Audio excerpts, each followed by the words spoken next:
One. Got a blast!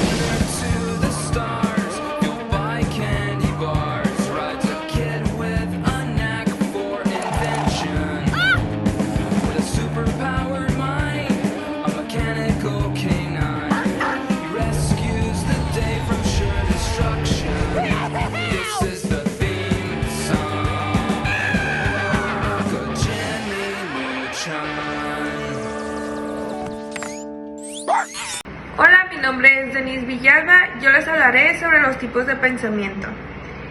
La cognición primaria es el pensamiento de primer nivel.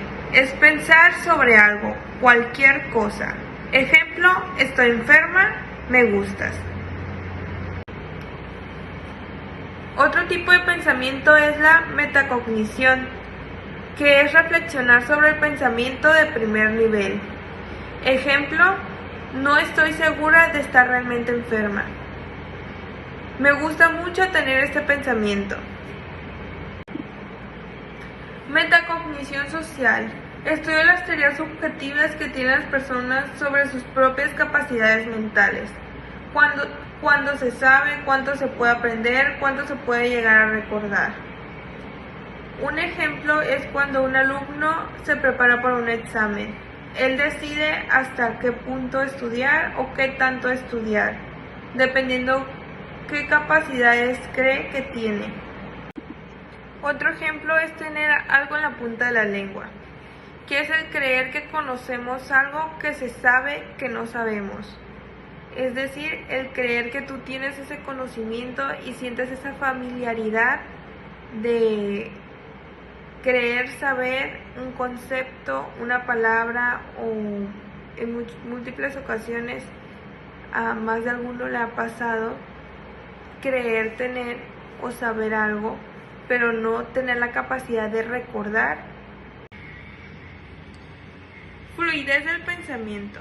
Efectos paradójicos de la suspensión del pensamiento, 2009. Cuanto más intentas no pensar en algo, más probable resulta acabar pensando justamente en ello, lo cual se denominó efecto rebote. No pienses en sandías. No pienses en sandías. No pienses en sandías. ¿Lo ven? En muchas ocasiones el efecto rebote, el intentar evitar nuestros pensamientos, hacen que sean más recurrentes y provocarnos una preocupación. Facilidad y fluidez de la expresión de pensamientos. Se descubrió que la cantidad de palabras para expresar un pensamiento es muy importante, ya que puede alterar el resultado o nuestra forma de conducta.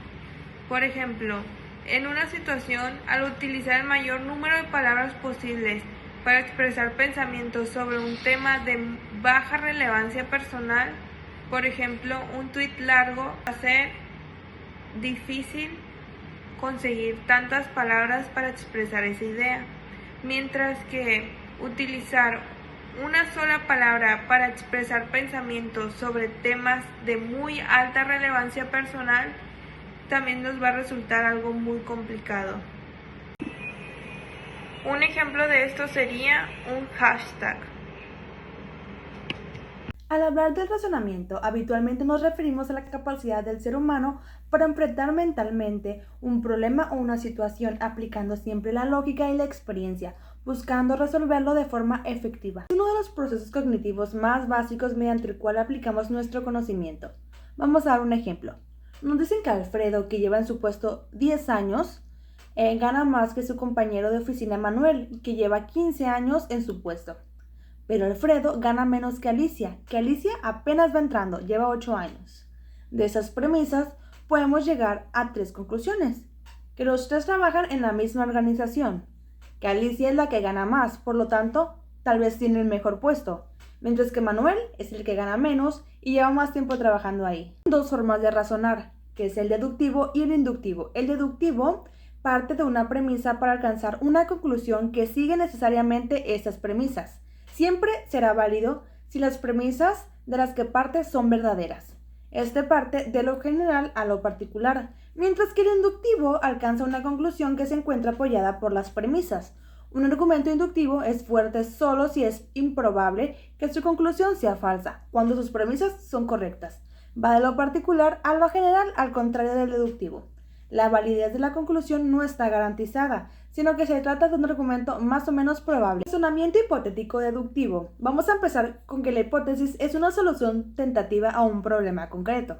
Se establece una analogía con el método científico. Comienza con la generación de la hipótesis que guía en el proceso de búsqueda de información que confirme o refute la hipótesis planteada. Estrategias de comprobación de hipótesis. En general, las personas tienden a buscar datos que les permitan concluir en qué medida sus hipótesis son correctas o son incorrectas. A veces esta búsqueda de datos incluye algunos sesgos. Eso se pone de relieve en algunos problemas clásicos como la tarea de las tarjetas de Watson. Por ejemplo, esa es una tarea en que una de las caras de las tarjetas siempre habrá una letra y en la otra habrá un número. La tarea consiste en decidir qué tarjetas es necesario voltear para descubrir si se cumple la siguiente regla. Que la tarjeta que tiene una vocal en su cara entonces tiene un número par en la próxima. Existen dos tipos de estrategias más empleadas por las personas para comprobar hipótesis. Está la verificación y la falsación. La verificación es cuando se recurre a aquellos casos para confirmar la hipótesis, siempre manteniendo que la regla o el enunciado sean ciertos. Aquí buscamos que el enunciado sea verdad. Mientras que en la falsación, cuando se recurre a aquellos casos que contradicen o sirven de contraejemplo para la regla de la hipótesis, para concluir que es falsa. Aquí buscamos siempre desmentir la hipótesis pensando que la hipótesis es falsa. El sesgo confirmatorio es cuando las personas buscamos solamente aquella información que verifica o confirma nuestras ideas, expectativas o creencias iniciales. Conduce a no prestar atención a aquella información que podría desconfirmar o falsar nuestras ideas previas. Aquí tenemos dos imágenes que muestran el mismo suceso. Por ejemplo, en ambas las dos personas están discutiendo porque ven un elemento, pero cada uno tiene su punto de vista diferente. Sin embargo, ellos solo se aferran a lo que creen ver, porque creen que eso es lo correcto. De Pygmalion se conoce como la influencia que una persona puede ejercer sobre otra basada en la imagen que ésta tiene de ella. El efecto es como una especie de círculo que inicia con nuestras acciones hacia nosotros mismos y cómo esas afectan en la expectativa que otra persona tiene acerca de nosotros. Sin embargo, esas nos causan que como nosotros nos desenvolvamos con el medio externo cambien y refuercen nuestras propias expectativas. Una reflexión respecto a la influencia que algunas personas pueden ejercer sobre otra es la de Albert Einstein, que dice: todos somos genios, pero si juzgas a un pez por su habilidad para trepar árboles, vivirá toda su vida pensando que es un inútil. La frase de ese titular nos recuerda que cada uno tiene unas habilidades diferentes y por lo tanto no podemos compararnos con los demás, sino esforzarnos por mejorar nosotros mismos en lo que somos capaces de lograr. Buen día, mi nombre es Fernanda Palma y voy a hablarles sobre el tema de atribución causal al pensamiento. Entendemos que la atribución causal al pensamiento es donde las personas generan pensamientos para poder explicar los comportamientos de otras personas y para explicar los comportamientos de ellas mismas. Es por eso que su objeto principal de estudio es nuestro pensamiento mismo, y así forma parte de un ejemplo de la metacognición. ¿Y esto dónde tiene importancia? Bueno, esto tiene importancia en el campo del reconocimiento y la memoria testimonial que se da en los juicios legales que se hacen día a día. En ellos las personas recuerdan casos de abusos pasados que han sido reprimidos porque son muy traumáticos para ellos, pero en realidad ellos están recordando situaciones que habían imaginado y nunca pasaron, o los atribuyen de experiencias de otras personas como sí mismos, pero en realidad nunca fueron sufridos. Y esto da lugar a los errores, donde las personas pueden juzgar de dónde viene ese recuerdo. ¿Qué podemos definir con esto? Podemos definir de que en ocasiones los pensamientos de otras personas pueden llegar a confundirse con nuestros pensamientos propios, ya sea de forma intencional o accidental, lo que va a afectar el origen, es decir, desde dónde fue generado este pensamiento. Importancia, el origen de nuestros pensamientos. Tiene importancia porque si el pensamiento de otra persona lo atribuimos como propio, este va a afectar a nuestra percepción y nuestra evaluación de las cosas de nuestra vida diaria. Y esto se da porque las personas se suelen guiar por los pensamientos que han generado ellos mismos más que por lo que las personas les han dicho. Por lo tanto, de esta forma tienen más impacto en nosotros. Ahora hablaremos sobre lo que son los heurísticos. Primero que nada, ¿qué son los heurísticos? Estos son atajos o estrategias mentales efectivas y sencillas que podemos emplear para procesar información y tomar decisiones más rápido sin tener que pensar tanto. Y esos operan de forma automática. Nosotros podemos emplear tres tipos de heurísticos. Tenemos heurístico de representatividad, heurístico de disponibilidad y heurístico de ajuste y anclaje. Heurístico de representatividad. En él estamos haciendo juicios sobre categorías constantemente. Pensamos que cuanto más típico sea un caso, la mayor es la probabilidad de poder encontrarnos un caso igual, es decir, como si estuviéramos buscando patrones para poder categorizarlos. Heurístico de disponibilidad. Este se basa que entre más sencillo nos parece recordar algo, es más probable que sea correcto. Esto muchas veces no es cierto, por lo que nos puede dar lugar a muchas confusiones. Heurístico de ajuste y anclaje. Este lo utilizamos cuando no tenemos una referencia para poder formular una respuesta. Tomamos la primera información que se nos dio y lo utilizamos como punto de partida para poder generar más respuestas. Y al mismo tiempo, nosotros también contamos con heurísticos metacognitivos. Estos heurísticos metacognitivos se pueden dividir en tres: cantidad de pensamiento, dirección de pensamiento y molaridad. Cantidad de pensamiento. Las personas le dan mucho más valor a un pensamiento que sienten que lo han estado valorando detenidamente, es decir, por una gran cantidad de tiempo.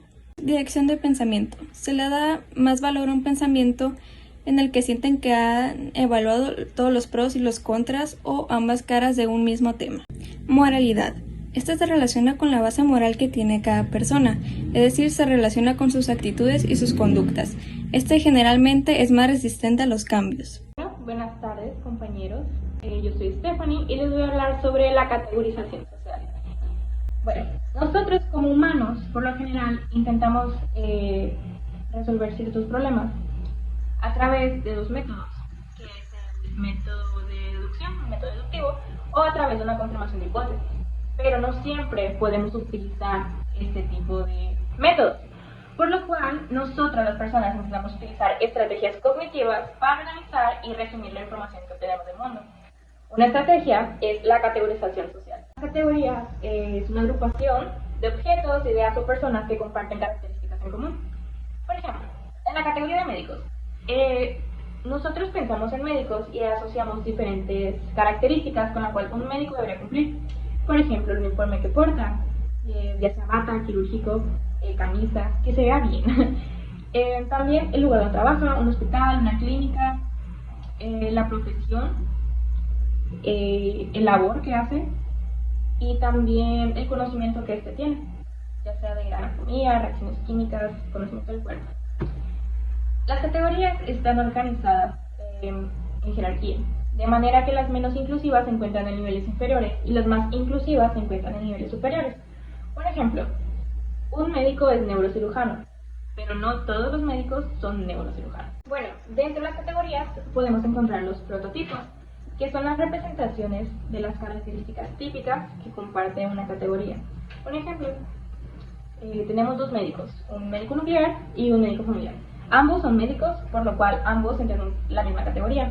Sin embargo, nuestro prototipo o nuestro modelo ideal de médico sería algo más semejante al médico familiar. Básicamente se trata de estándares, pero tiene su lado negativo.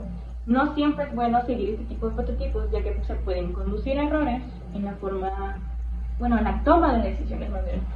Por ejemplo, nosotros vemos a una mujer en el área de la salud. Muchas veces, dentro de nuestras ideas o prototipos, pensamos que la mujer va a ser enfermera, porque ese tipo de cultura es la que llevamos, de que pensamos que la mujer es enfermera y el hombre es un médico. Pues no, tanto mujeres como hombres pueden ser médicos o doctores. Entonces no siempre van a tener ese tipo de prototipos, aunque pues son conductas que hemos aprendido desde hace mucho tiempo. Otra característica o algo que podemos encontrar también en las categorías son los ejemplares, que se trata de una organización diferente de categorización que asociaremos con eventos pasados y experiencias pasadas. Otra estructura que nos permite reconocer rápidamente a una persona o un lugar basándonos en información son los esquemas, estructuras cognitivas que representan conocimiento de conceptos, incluidos atributos y relaciones entre ellos. Bueno, y ya para concluir, les voy a hablar sobre impresiones. Todos hemos escuchado que la primera impresión es la que cuenta. Y podríamos decir que sí, ya que la formación de impresiones es un proceso mediante el cual se infieren características de una persona a partir de la conducta y rasgos iniciales que observamos en ella. Ejemplo, si yo llego y saludo a una persona y esta persona no me contestó el saludo, lo primero que voy a pensar probablemente es que es una persona mal educada. Y esto me va a generar buscar una causa de por qué esta persona no me saludó. Es decir, una atribución causal. Voy a pensar, tal vez está enojado, tal vez no me escuchó, tal vez simplemente no me quiso contestar. Vamos a realizar inferencias de las posibles causas de por qué la persona no hizo la acción. Incluso no solamente en las personas, sino con también nosotros mismos. Contamos con dos modelos de percepción social: el modelo de procesamiento secuencial y el modelo de procesamiento paralelo de percepción social. Ambos muy diferentes. El primero, el secuencial, consta de diferentes etapas. Por ejemplo, adentrándonos a un ámbito médico y llega un paciente con nosotros en la primera etapa vamos a recabar toda la información importante y vamos a categorizar al paciente. Si los datos son consistentes, daremos la categorización acertada. En caso de que no sea así, tenemos que hacer una recategorización. Si los datos siguen fallando y no podemos categorizar a este paciente, lo que tendremos que hacer es repasar paso a paso los detalles para buscar las categorías personales. En cambio, en el modelo de procesamiento paralelo, el procesamiento paralelo de percepción social establece una configuración que representa variedad de elementos como rasgos, persona y conducta. Por ejemplo, si yo veo que una persona está jaloneando a otra persona, mis primeros pensamientos van a ser: están jugando, así se llevan, la está violentando. Y bueno, en base a mis creencias y experiencias de cómo yo vea a los sujetos, voy a pensar, ¿sabes qué? Esta persona no se ve muy bien. Tal vez sea un prejuicio, pero voy a intervenir. No vaya a ser que está pasando algo más. Entonces, básicamente sí, se trata de creencias y experiencias en base a lo que yo estoy viendo. Muy bien, ahora les hablaré sobre el lenguaje, específicamente sobre los principales modelos teóricos. Comenzaremos con una interrogante, que es: ¿la adquisición y el desarrollo del lenguaje depende de los padres al moldear a sus hijos o es una capacidad independiente y biológica del ser humano? Se centra en hallar los mecanismos lingüísticos invariables, es decir, que son comunes entre los hablantes. Funcionalismo. Explica la conducta lingüística de acuerdo al contexto, es decir, uso del lenguaje. Competencia. Se relaciona con el conocimiento que tienen los hablantes sobre la lengua, es decir, qué tan competentes son en el tema. Actuación. Relaciona el uso real del lenguaje, donde los errores pueden ser frecuentes y espontáneos. Innatismo. Este dice que el lenguaje no se puede aprender ya que se desarrolla de manera temprana, es decir, se adquiere sin algún esfuerzo aparente. Empirismo. Donde el lenguaje se aprende como cualquier otra conducta y su aprendizaje reside en los factores ambientales. Ahora que vimos sus características, veamos cuáles son estos modelos. Modelo conductista. El lenguaje se aprende por experiencia, es decir, por el contacto con los hablantes, y donde los niños aprenden por imitación. Aquí los padres sirven de reforzamiento para que el lenguaje se siga reproduciendo en ellos. Modelo innatista. Defiende que el lenguaje no se aprende, sino que nacemos con él. Contamos con estructuras mentales donde se configura la facultad del lenguaje. Modelo interaccionista. Estudia la relación entre lenguaje, cognición, sociedad y maduración. Las estructuras lingüísticas emergen de la interacción social y lingüística de los niños. Bueno, y continuando con el tema, yo les hablaré sobre la investigación en el desarrollo del lenguaje. La investigación en el desarrollo cuenta con diferentes componentes, que son 5: la fonología, la morfología, síntesis, semántica y pragmática. El desarrollo fonético o fonológico es la evolución de los primeros sonidos a los fenomas de la lengua materna. Las primeras palabras aparecen al final del primer año de vida. Entre los meses 18 y 20 es cuando los niños alcanzan un vocabulario más extenso, conformado por 50 palabras aproximadamente, a lo que denominamos explosión de vocabulario. Y esto se refiere al rápido incremento de nuevas palabras en el aprendizaje. Trastornos del lenguaje. Las manifestaciones de los trastornos son tan diversas que la mera clasificación es demasiado compleja. Existen 3 tipos de clasificación del trastorno del lenguaje. La primera es el expresivo, que en este incluye problemas de fluidez asociados a alteraciones motoras o problemas del habla derivados de alteraciones fonológicas. También tenemos el mixto expresivo receptivo, que en este abarcan problemas derivados de un daño en el procesamiento auditivo central o dificultades con atención general. En el número 3 tenemos el procesamiento de orden superior, en el que incluye dificultades a la hora de acceder al léxico y recuperar palabras, problemas de fluidez o problemas de conversación debido a alteraciones en la intención comunicativa. Aquí tenemos 4 ejemplos del trastorno del habla. Para empezar tenemos la dislalia, que es el trastorno de la capacidad articular o pronunciar correctamente fonemas, por ejemplo, decir lodo en vez de loro. La disatria es la dificultad para articular sonidos y palabras, por ejemplo, decir iño en vez de niño. Está también la disglosia, que es el trastorno de la pronunciación causado por lesiones físicas o malformaciones. Esta dependerá del tipo de dificultad de esta patología. Está la disfemia, que es el trastorno caracterizado por tropiezos, espasmos y repeticiones, que en pocas palabras es el tartamudeo.